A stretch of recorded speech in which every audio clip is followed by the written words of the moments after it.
छत्रपती शिवाजी महाराज की।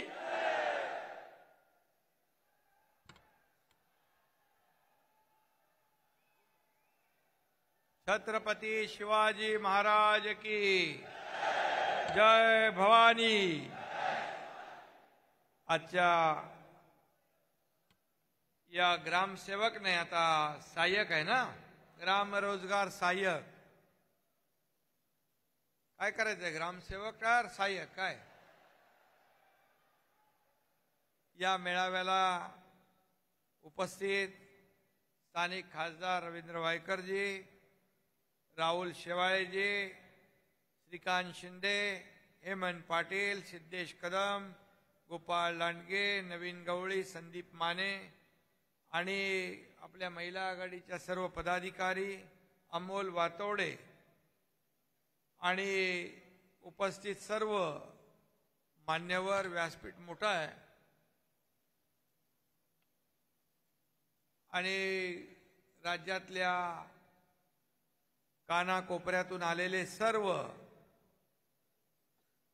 ग्राम रोजगार सहाय्यक बांधव, भगिनी आणि पत्रकार मित्रांनो, आदिशक्तीचा उत्सव सुरू आहे आणि त्यासाठी नवरात्रोत्सवाच्या आपल्याला सगळ्यांना मी शुभेच्छा देतो। आपल्या सगळ्यांना खूप खूप धन्यवाद देतो। खरं म्हणजे आणि आपल्या सर्वांच्या आयुष्यात सुख, समृद्धी, आनंद, आपल्या जीवनामध्ये चांगले दिवस येऊ दे, या आई जगदंबेच्या चरणी मी प्रार्थना करतो। आजच्या या मेळाव्याला उपस्थित राहताना मला आनंद होतोय। मी आता संभाजीनगरहून आलोय। हा खरं म्हणजे हा एक आगळा वेगळा कार्यक्रम आहे, सर्वसामान्यांचा, गोरगरिबांचा हा वचनपूर्तीचा सोहळा आहे आणि याचा मला आनंद आहे। कारण 17 वर्षापासून हा प्रलंबित असलेला विषय मला सोडवण्याचं भाग्य मिळालं, याबद्दल मी आपल्या सगळ्यांना धन्यवाद देतो। राज्यातल्या 28,000 पेक्षा जास्त ग्रामसेवक, ग्राम रोजगार सेवक होते, त्याच्या नावामध्ये बदल करणं आणि त्यांच्या वेतनामध्ये बदल करणं, त्यांना काहीतरी सरकारच्या माध्यमातून कायम असा ठोस असा निर्णय घेणं, हे माझ्या कारकिर्दीमध्ये झालं, याचा आनंद मला। आणि जनतेच्या आयुष्यात आनंद आणि समाधान निर्माण करण्यासाठी आम्ही 2 वर्षापूर्वी महायुतीचं सरकार स्थापन केलं। पहिल्या दिवसापासून जनतेचे आशीर्वाद आपल्या सरकारच्या सोबत आहेत। खरं म्हणजे वेगवान निर्णय आणि धडक अंमलबजावणी हा कार्यक्रम आम्ही आखला आणि बघतो, करतो, पाहतो, नियम बघतो हे आमच्या डिक्शनरीमध्ये नाही। आमचे निर्णय लाल फितीत अडकळत नाहीत, रेंगाळत नाहीत। सरकारी काम आणि 6 महिने थांब हे आमच्याकडे नाही। त्यामुळे निर्णय घेतला, घोषणा केली, मग हवेत विरली, प्रिंटिंग मिस्टेक झाली, असं पण आमच्याकडे नाही। जे बोलतो ते करतो, जे होणार आहे तेच बोलतो। बाळासाहेब सांगायचे की निर्णय घेताना, शब्द देताना एकदा नाही, 10दा नाही, 100दा विचार करा, पण एकदा निर्णय घेतला की मागं फिरायचं नाही। आणि म्हणून आपलं सरकार आता लाडकं सरकार झालेलं आहे, सर्वसामान्यांचं लाडकं सरकार। हे का झालं? कारण गेल्या 2-2.25 मगाशी मी आल्यावर मला आपले खासदार वायकर म्हणत होते, डोळ्याचं कसं आहे, आता डोळ्याचा चष्मा होता तो काढला आणि आता दुसरा चष्मा घातलाय. त्यांना म्हणालो डोळ्याला, ते म्हणाले डोळे जागेवर आहेत ना. बोले आता फिरतोय भिंगरी लावून पायाला, आता डोळे जागेवर तर जनतेच्या आशीर्वादामुळे माझ्या डोळ्यांना काय होणार नाही आणि आरोग्याला देखील काय होणार नाही. खरं म्हणजे लोक मला विचारतात तुम्ही झोपता कधी, जेवता कधी आणि एवढी ऊर्जा एनर्जी तुमच्यामध्ये येते कुठून. मी त्यांना एवढंच सांगतो, किती काम केलं, आता 18 तास, 20 तास, 22 तास, कधी कधी 24 तासही कमी पडतात, परंतु जेव्हा मी लोकांमध्ये जातो तेव्हा गर्दी आणि लोक हीच माझी ऊर्जा आणि टॉनिक आहे, हेच माझं पॉवर आहे. त्यामुळे आपल्या सगळ्यांच्या शुभेच्छा, आशीर्वाद हे या ठिकाणी सोबत आहेत. त्यामुळेच एवढे मोठे निर्णय, धाडसी निर्णय आम्ही घेऊ शकलो. शेवटी मी देखील एक सर्वसामान्य शेतकरी कुटुंबातला एक कार्यकर्ता आहे. सामान्य परिवारातून मी आलोय. मगाशी खासदारांनी सांगितलं, हेमंत पाटलांनी सांगितलं, सर्वसामान्य कुटुंबातून जेव्हा माणूस पुढे येतो आणि या राज्याचा प्रमुख होतो, या राज्याचा मुख्यमंत्री होतो, त्यावेळेस सर्वसामान्यांच्या वेदना, संवेदना आणि त्यांच्या व्यथा आणि अडचणी माहीत असतात. आणि म्हणूनच आम्ही हा निर्णय घेतला. हा ऐतिहासिक निर्णय आहे. हा आतापर्यंतच्या इतिहासामधला खरं म्हणजे अनेक निर्णय आम्ही घेतले, परंतु मला इथं आल्यानंतर सगळ्यात जास्त आनंद तुम्हाला दिल्यामुळे झाला, तुमच्याबद्दल निर्णय घेतल्यामुळे झाला. आणि आता सगळ्यांनीच भावना व्यक्त केल्या की आता एक टप्पा झालाय, पुढच्या वेळेस दुसरा टप्पा, दुप्पट टप्पा हे झाल्याशिवाय राहणार. आणि आता कमिटी वगैरे काही नाही, डायरेक्ट डीबीटी.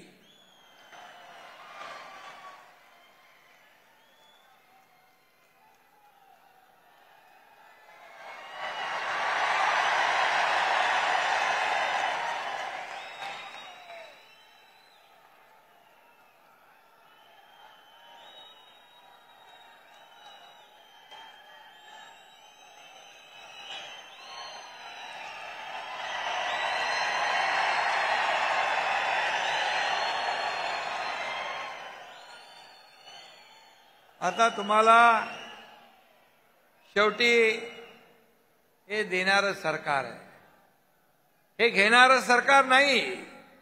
ही देना बँक आहे, ही लेना बँक नाही.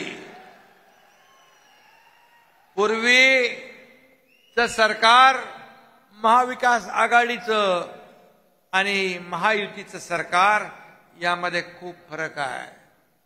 हे सर्वसामान्यांचं, गोरगरिबांचं, शेतकऱ्यांचं, कष्टकऱ्यांचं, वारकऱ्यांचं, माझ्या माता भगिनींचं, माझ्या लाडक्या बहिणींचं, माझ्या लाडक्या भावांचं, माझ्या लाडक्या ज्येष्ठांचं हे सरकार आहे. खरं म्हणजे आम्ही लाडक्या बहिणींची योजना केली, मुख्यमंत्री माझी लाडकी बहीण योजना. विरोधकांनी एवढा आटापिटा केला, अरे 1,500 रुपयात काय होतंय, 1,500 रुपयात काय तुम्ही महिलांना विकत घेताय का, लाच देताय का, भीक देताय का. अरे काय वाटेल ते शब्द तुमच्या तोंडाला येईल ते बोलला. या माझ्या लाडक्या बहिणी, या चंडिका, आदिशक्ती, माझ्या अंबे म्हणजे दुर्गेचं रूप आहे, नवरात्री आहे. आणि यांच्या वाटेला जाल तर तुम्ही जळून खाक झाल्याशिवाय राहणार नाही. म्हणाले खात्यात पैसे येणार नाहीत, हे बोगस आहे, हे फक्त चुनावी जुमला आहे. आणि जेव्हा खात्यात पैसे सुरू झाले तेव्हा म्हणाले लवकर लवकर काढा नाही तर सरकार काढून घेईल, लवकर लवकर काढा नाही तर सरकार काढून घेईल. आणि बँकेमध्ये, बँकेच्या बाहेर भल्या मोठ्या रांगा माझ्या बहिणी लावू लागल्या. त्यांना आम्ही सांगितलं आम्ही दिलेले परत घेणार नाही, आणखी देणार, आणखी देणार, आणखी देणार. आणि मला सांगायला अभिमान वाटतो की जुलै, ऑगस्ट, सप्टेंबर, ऑक्टोबर आणि नोव्हेंबर 3 हप्ते गेले. आता ऑक्टोबर आणि नोव्हेंबर म्हणजे हे दुष्ट सावत्र भाऊ मध्येच काहीतरी आचारसंहिता आणून म्हणतील यांची बंद करा, म्हणून आम्ही ऑक्टोबर आणि नोव्हेंबर दोन्ही हप्ते ऍडव्हान्स मध्ये देतोय. म्हणजे आम्ही ऍडव्हान्स देणारे आहोत, ऍडव्हान्स घेणारे नाही. पूर्वीचं सरकार हप्ते घेणार होतं म्हणून गृहमंत्री पण आत गेले, पण आमचं सरकार माझ्या लाडक्या बहिणींच्या खात्यात हप्ते भरणार आहे. हा फरक आहे. कारण तुमच्या घरात पण माझ्या लाडक्या बहिणी आहेत, त्यामुळे त्यांनाही याचा लाभ होणार आहे. आणि तुम्ही पण आता लाडक्या बहिणींचं आमचं वजन वाढलंय, महत्व वाढलंय. तुम्ही पण सगळ्यांनी नीट राहा, नीट वागा आमच्या लाडक्या बहिणींची. लाडक्या भावांचं काय म्हणाले, लाडक्या बहिणी केले, लाडक्या भावांचं काय. मी म्हणालो तर लाडके भाऊ कधी यांना प्रेम उतू आलं, कारण सगळेच गेले सोडून. पण म्हणालो लाडके भावांना पण आम्ही देणार. आणि देशातलं पहिलं राज्य आहे मुख्यमंत्री युवा प्रशिक्षण योजना सुरू करणार, प्रशिक्षण भत्ता देणार, हे पहिलं राज्य आहे.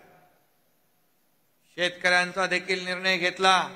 7.5 HP पॉवरचं पंपाने शेती करणाऱ्या शेतकऱ्यांचं वीज बिल माफ करण्याचा निर्णय घेतला. म्हणाले वीज बिल पुढचं माफ केलंय, मागचं काय. अरे आम्ही पुढचं घेत नाही तर मागचं काय घेणार.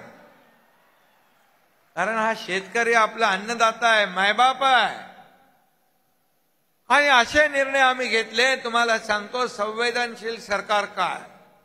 12:30 वाजता रात्री या तुमच्या एकनाथ शिंदेने एका टीव्हीवर बातमी बघितली की एका मुलीने उच्च शिक्षण घेता येत नाही, तिला इंजिनियर व्हायचं होतं, पण 50% सरकार भरते, 50% पालक वडील ते त्यांना भरायची ऐपत नव्हती. वडिलांवर, आई वडिलांवर बोज नको, भार नको, म्हणून त्या मुलीने आत्महत्या केली. मी त्याच रात्री निर्णय घेतला, ज्यांना डॉक्टर, इंजिनियर, वकील, MBA, फायनान्स जे काय व्हायचंय तिला पूर्ण 100% फी माफ करण्याचा निर्णय सरकारने घेतला. आता तुमच्या मुलीबाळींना पण तुम्ही उच्च शिक्षित करू शकता. हे सरकारचं काम आहे. याच्यासाठी सरकार पाहिजे का स्वतःच्या स्वार्थासाठी, स्वतःच्या प्रॉपर्ट्या बनवण्यासाठी सरकार नको असतं. मला काय मिळालं यापेक्षा माझ्या या महाराष्ट्रातल्या तमाम गोरगरीब जनतेला काय मिळालं हे विचार करणारं सरकार पाहिजे.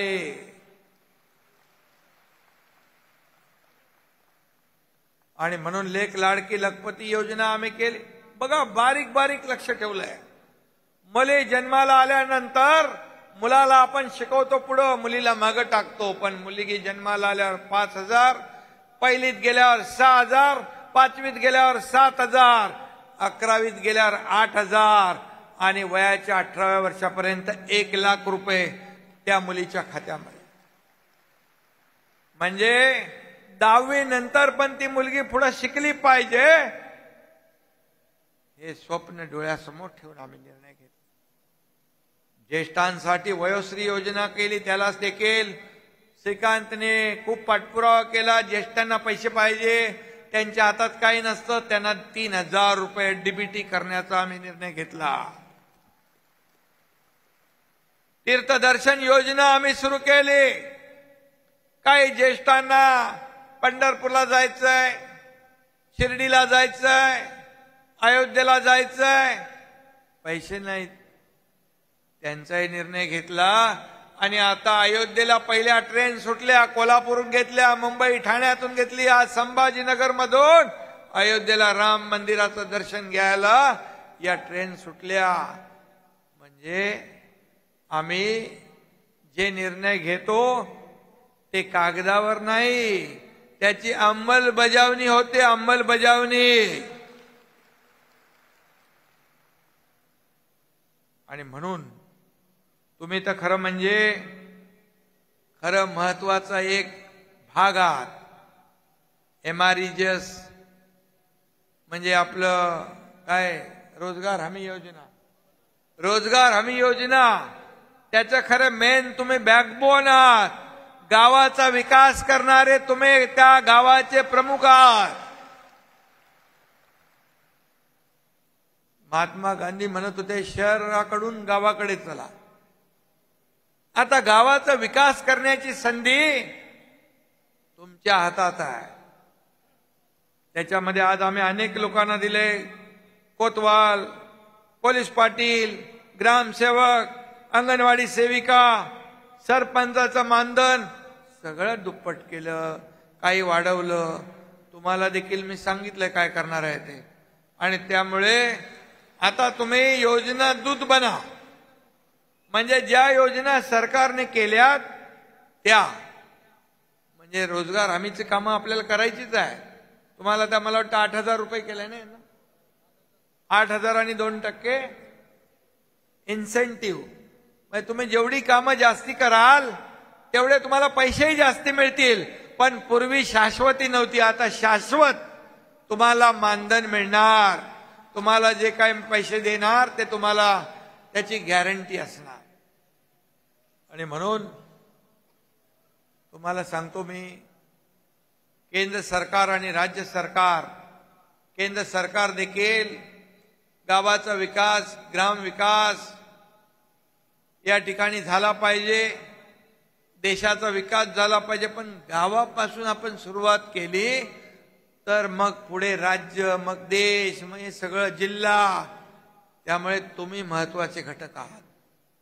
आणि म्हणून तुमच्याबद्दल जो निर्णय घेतलाय त्याचं मला खूप समाधान, आनंद आहे. कारण तुम्हाला देखील मुलाबाळांना शिकवायचं आहे, त्यांना मोठं करायचं आहे. त्याची चिंता तुमची आम्ही मिटवली आहे. आता एखादा घरात आजारी माणूस पडला, एखादा ऑपरेशन आहे तर चिंता होते. तर आम्ही सरकारने 1.5 लाखाची महात्मा ज्योतिबा फुले योजना आता 5 लाख रुपये केली आहे. त्यामुळे कुठलंही काही झालं तरी 5 लाखापर्यंत तुम्हाला उपचार करता येईल. आदरणीय प्रधानमंत्री महोदयांनी आयुष्मान भारत मध्ये 5 लाख केलेत. 5 लाख केलेत ना त्यांनी भाऊ. म्हणजे आता तुम्हाला आरोग्याची पण चिंता नाही.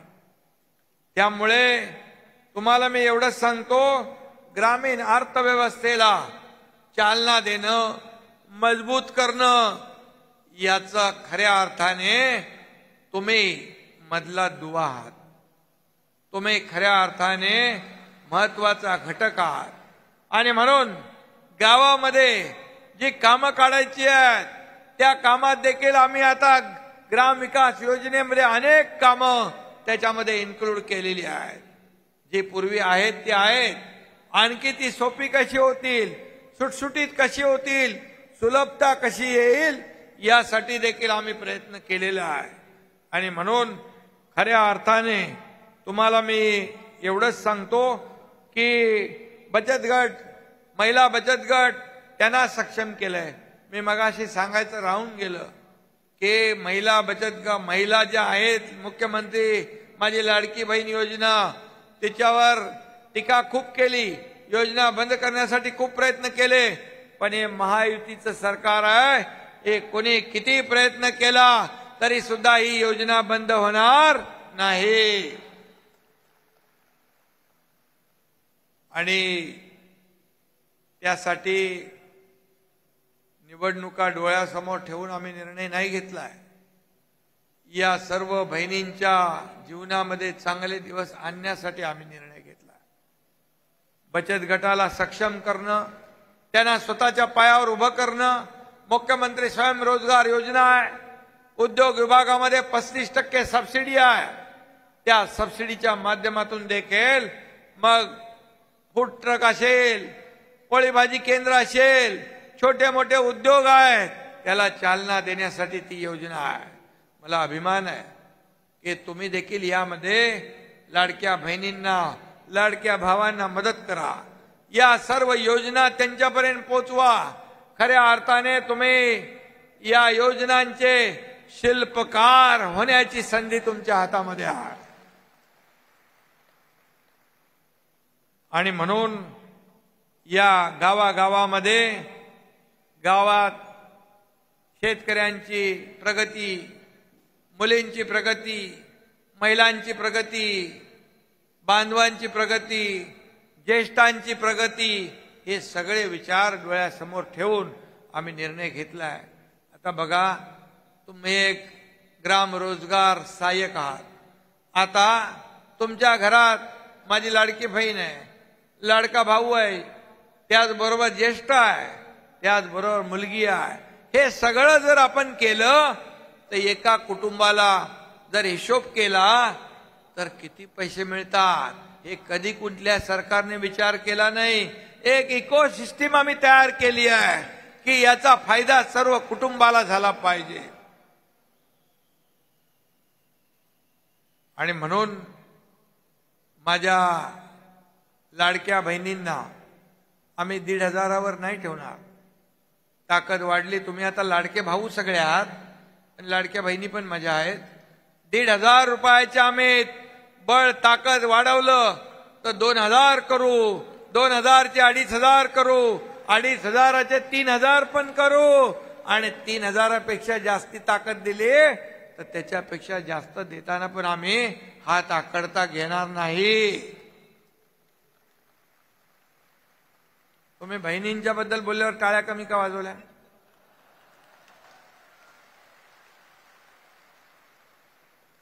अरे आज माहोल काय राज्यामध्ये, सगळीकडे रस्त्यावर लाडकी बहीण योजना कार्यक्रमामध्ये उत्साह संचारलाय. कुणीतरी कधीतरी त्यांचा विचार केलेला आहे. आता त्यांना डायरेक्ट त्यांना स्वतःचे पैसे त्यांच्या खात्यात येतील.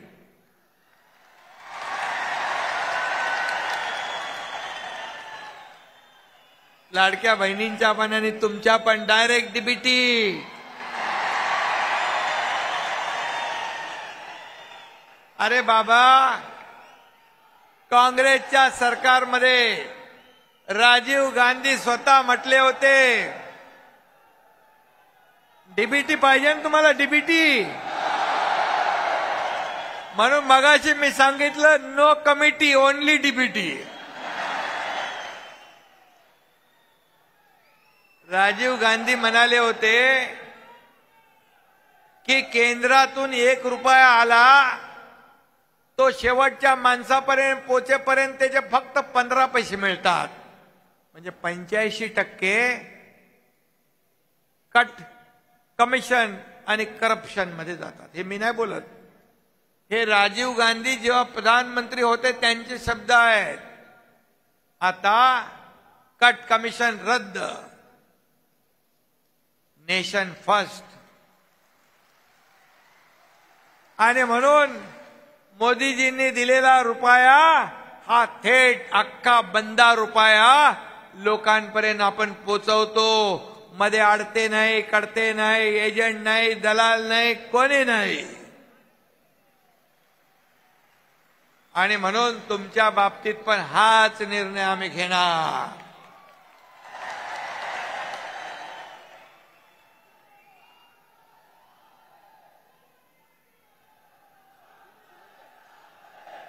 आणि म्हणून मी सीएम म्हणजे, लोक म्हणतात सीएमचा फुल फॉर्म चीफ मिनिस्टर, पण मी म्हणतो सीएम म्हणजे कॉमन मॅन. आणि हा माझा समोर बसलेला हा कॉमन मॅन आहे. तुम्हीच मुख्यमंत्री समजून काम करायचं आहे. कारण राज्याने जे निर्णय घेतले ते लोकांपर्यंत पोहोचवण्याचं काम तुम्हाला करायचं आहे.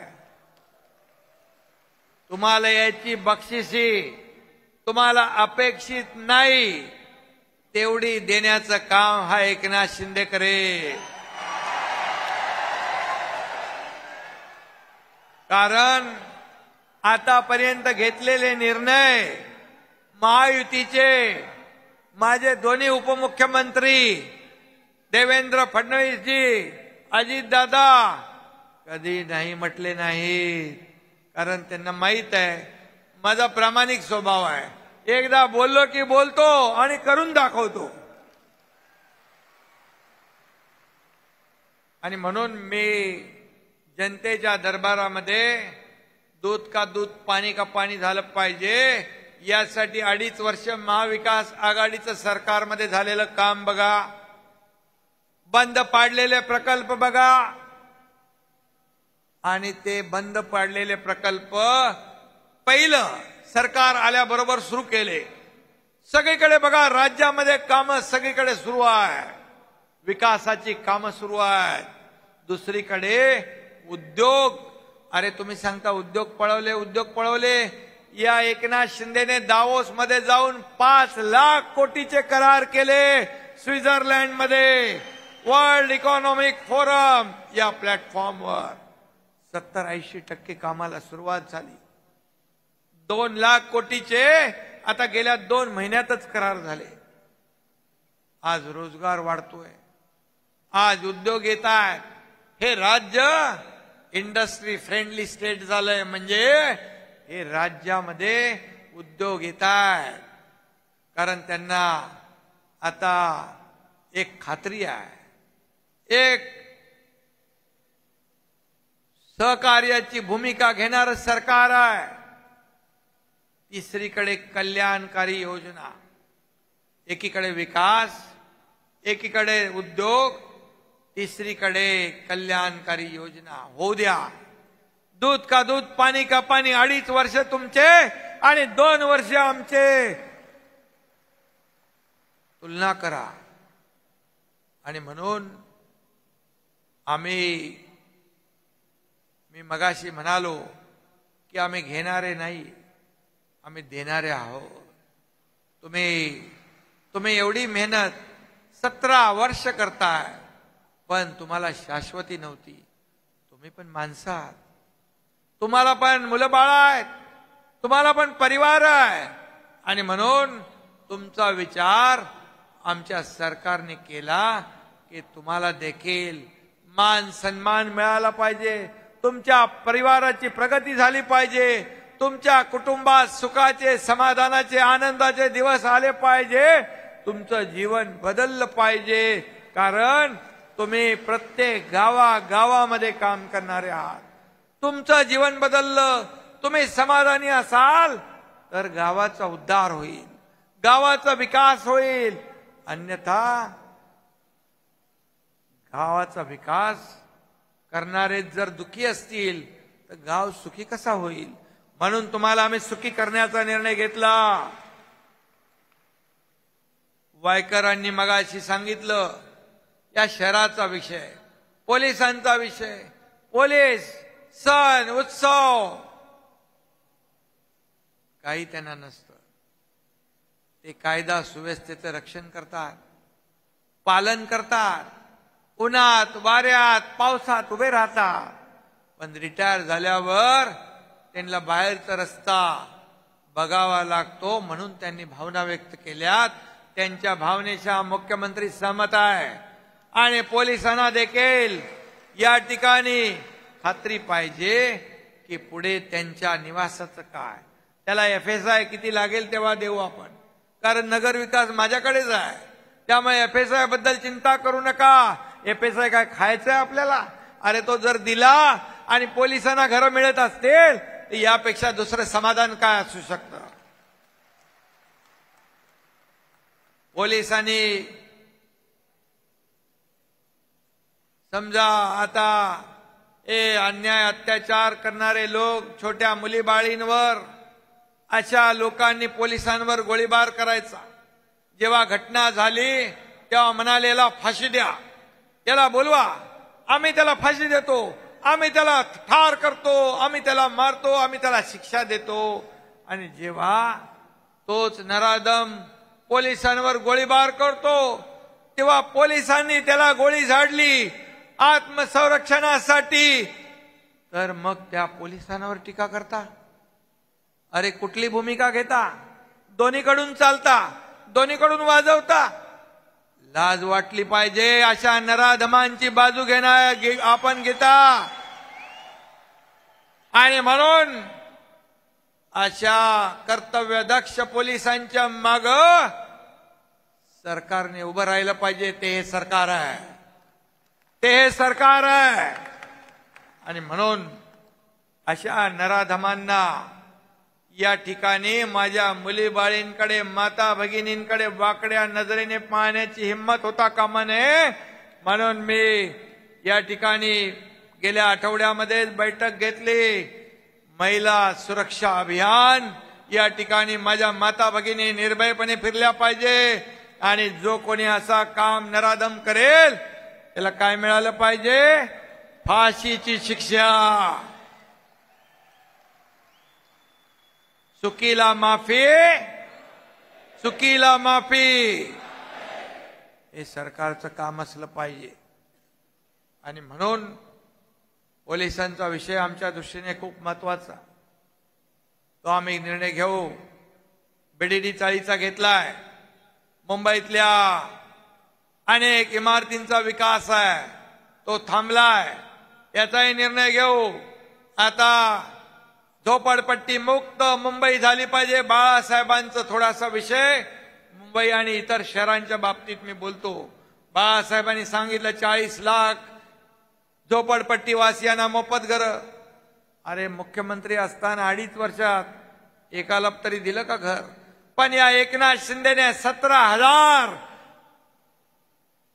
रमाबाई कॉलनी आंबेडकर, रमाबाईत ना, रमाबाई नगरच्या 17,000 घरांना भाडे करून चेक दिले. 3 लाख, 5 लाख, 7 लाख. आणि मुंबईतल्या एसआरए रखडलेले प्रकल्प, धोकादायक इमारतींचे प्रकल्प मार्गी लावण्याचं काम आमचं महायुती सरकार करणार. शेवटी हे सरकार सर्वसामान्यांचा. जशा अडचणी, जशा समस्या, तशा त्या सोडवण्याचं काम आपल्याला केलं पाहिजे. आणि म्हणून मी तुम्हाला मनापासून धन्यवाद देईन. आज मला सांगायला अभिमान वाटतो की केलेल्या कामाची पोचपावती आज जनता देते. जिकडे जातोय तिथे स्वागत होतंय. माझे बांधव भगिनी, लहान मुलं सगळे आनंदात आहे. एक या राज्यामध्ये कधी नव्हे एवढे निर्णय आपण घेतले. सरकार असतं त्यासाठी, निर्णय घेण्यासाठी असतं. कायदा लोकांच्या भल्यासाठी असतो. लोक कायद्यासाठी नसतात.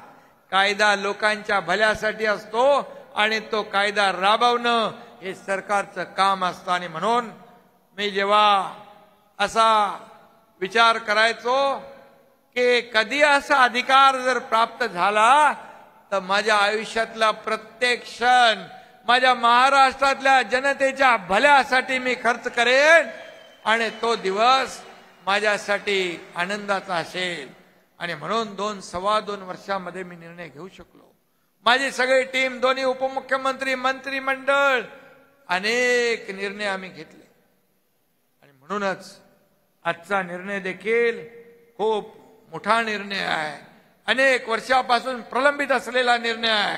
आणि मग एवढे सगळे जे निर्णय घेतले त्याच्यात सगळ्यात महत्वाचा आणि मोठा निर्णय माझ्यासाठी आजचा आहे, तुमच्याबद्दल घेतलेला. मी श्रीकांतला मनापासून धन्यवाद देतो की खरं म्हणजे त्याचं काम बघून देखील मला अभिमान आहे. कारण शेवटी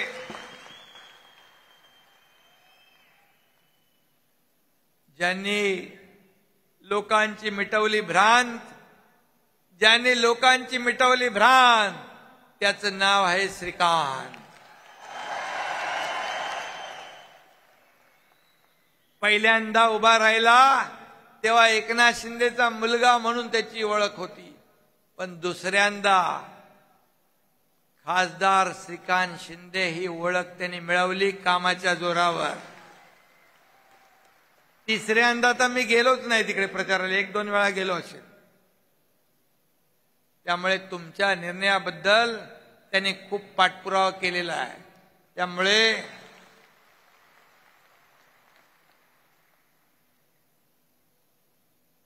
आणि श्रीकांतनी पाठपुरावा केला याचा अर्थ तुम्ही समजून जा की तुमचं पुढं पण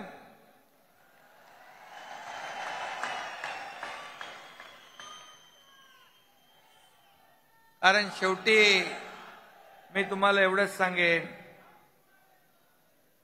मला पण काही लोक आज पण श्रीकांतला कोणीतरी टार्गेट केलं, बोले कार्ट बिर्ट म्हणाले, मला पत्रकार म्हणाले, अरे कार्ट काय काम करतं याचा रिपोर्ट तर बघा.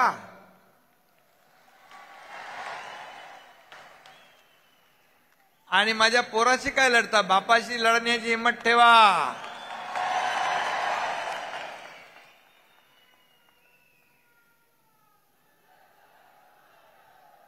आणि म्हणून माझ्या दाढीवर पण खूप टीका केली, पण मी काय टीकेला आरोपाला आरोपातून उत्तर देत नाही. पण मी एवढंच सांगतो की ही होती दाढी म्हणून उद्ध्वस्त झाली महाविकास आघाडी. अरे चालू सरकार टांगा पलटी करून टाकला, सरकार मधून पाय उतार झालो, बघितलं नाही पुढे काय होणार.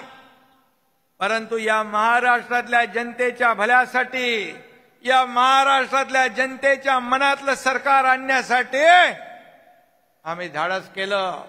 त्याची नोंद फक्त राज्याने नाही, देशाने नाही, तर 32 जगातल्या 32 देशांनी घेतली आणि सर्वसामान्यांचं सरकार स्थापन झालं.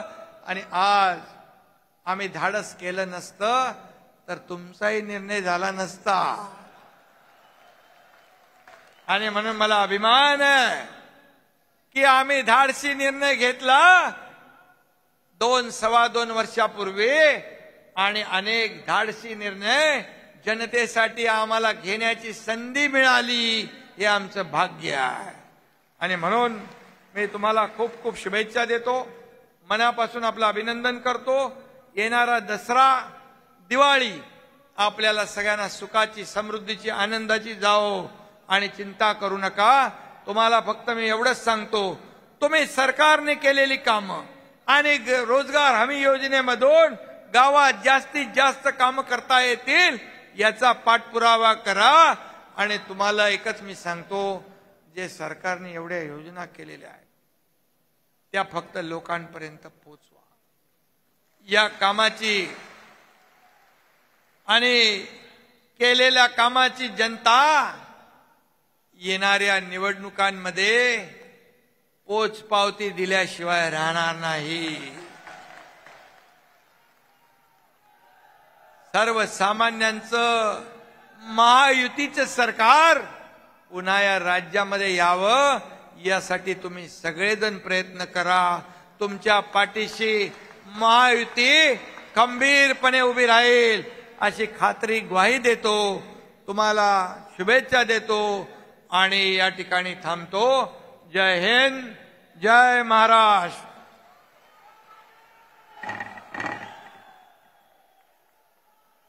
धन्यवाद माननीय मुख्यमंत्री साहेब. यानंतर अक्कलकोट तालुका ग्राम रोजगार सेवक संघटना यांच्या वतीनं श्री स्वामी समर्थ महाराज यांची मूर्ती, फेटा आणि